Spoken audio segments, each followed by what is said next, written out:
तनोतना सदाशिवम धर्म समीक्षा चैनल में आपका स्वागत है। मैं हूँ आचार्य शिवेंद्र मिश्र और आज हम चर्चा करेंगे अथर्ववेद के बारे में। इससे पहले हम ऋग्वेद, सामवेद और यजुर्वेद पर वीडियो प्रस्तुत कर चुके हैं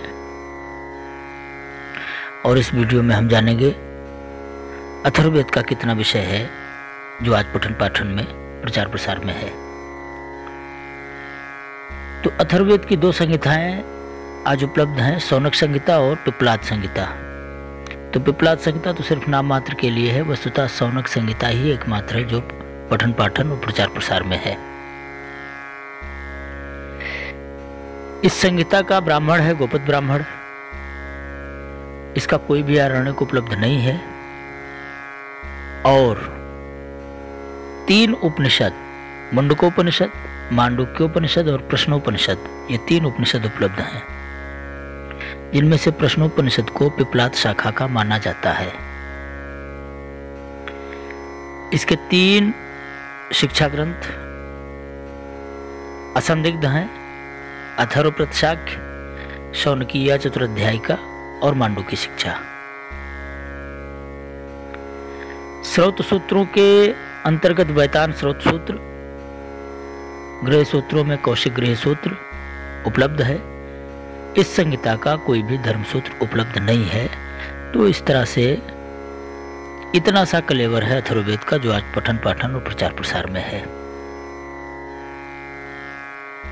अब एक बात अथर्ववेद के संदर्भ में कह देनी है। बहुत सारे विद्वान, बहुत सारे विचारक ये मानते हैं कि अथर्ववेद वैदिक कालीन रचना नहीं है।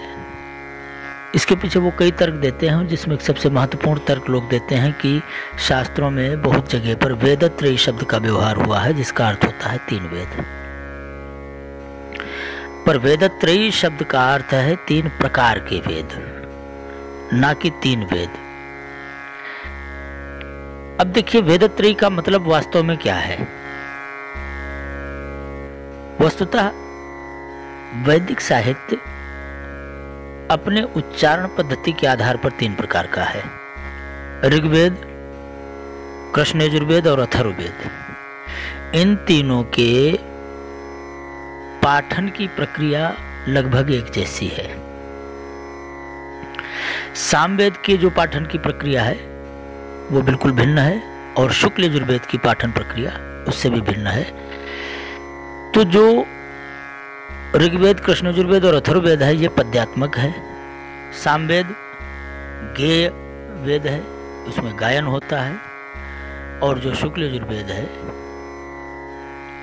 उसमें जो स्वर प्रक्रिया है वो हाथों से दिखाई जाती है, गले से उसका प्रदर्शन नहीं किया जाता। ये प्रवचन शैली के आधार पर वेद 3 प्रकार के हैं, इसलिए इन्हें वेदत्रयी कहा जाता है, ना कि 3 वेद से इसका कोई अर्थ है।